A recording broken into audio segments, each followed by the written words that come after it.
Exhibitions of furniture are few and far between and serve as a unique opportunity for designer makers to make speculative new work and for the public to see it. This is not the kind of furniture you will see in the high street, but furniture to celebrate in its pride of craftsmanship and excellence in design, and most of it is made in Britain. The Celebration of Craftsmanship and Design exhibition has become the largest annual bespoke furniture show in the UK since 1990. It is currently organised by the furniture designer maker Jason Heap, who is also exhibiting. Each year, some of the top names show alongside newcomers in the field, expressing the vitality and diversity of this craft. There are two particular highlights at this year's exhibition.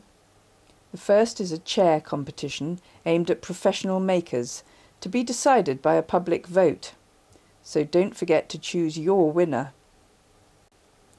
The second highlight is the launching of the Alan Peters Award for Excellence, to encourage new makers by offering a free exhibition place next year to 3 winners. Please collect a flyer from reception for more details. Alan Peters was a pioneer of the designer-maker movement, who sadly died in 2009.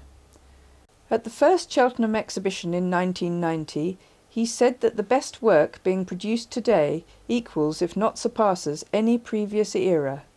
In this exhibition you will surely see some antiques of the future that can be enjoyed today, and as well as furniture, there are other items of selected craft work such as jewellery.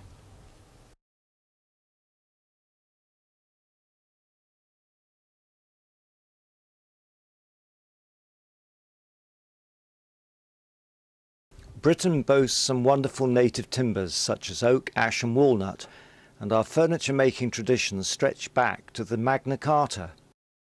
The age of oak spans several centuries, and there was later an age of walnut. Both these sustainable timbers are used frequently today by designer makers. The origins of flat pack furniture might well have been in the Tudor gate leg table, and many other features such as the medieval linen fold panel originating from Dutch folded linen are used today.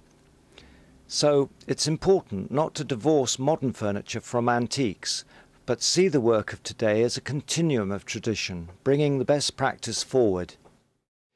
Two important woodworking joints, the mortise and tenon and the dovetail, date back even further to ancient Egypt, and again are used today, although these joints are not necessarily always cut by hand, but by using machine methods. Now, William Morris, the founder of the arts and crafts movement revolting against mass production in the late Victorian era, cried, "Let us be masters of machines, not slaves." The furniture being made in Britain since the 70s craft revival, and which has strong links with the arts and crafts movement, extols the same virtues of fitness for purpose and simplicity of form. Arguably, the work of the past 30 years or so could very well be heralded as a golden age by future historians. However, it's important that this vital aspect of our cultural heritage is patronised today and the craft handed on to future generations.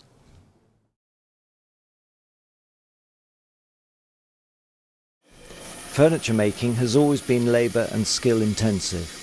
The time taken to finish a piece can almost be as long as the making itself, and today we expect a finish comparable to that found on a mass-produced motorcar that's been produced by robots. Both hand tools and machines are used, and even before the piece is started, the wood has to be specially selected and dried, which can take months. Whereas the potter may use just a wheel and the wood turner just a lathe, the furniture maker uses a wide range of tools and machines and techniques such as bending, jointing and veneering. Unlike the potter, who can often reuse waste clay, there is inevitable wastage when working wood. If designed well, the wastage is minimised and the piece will last decades, if not centuries, and be handed down to future generations. To make anything in Britain today is rare, to make it well is a celebration, and to make it last is a national treasure. Commissioning can be a rich and satisfying experience.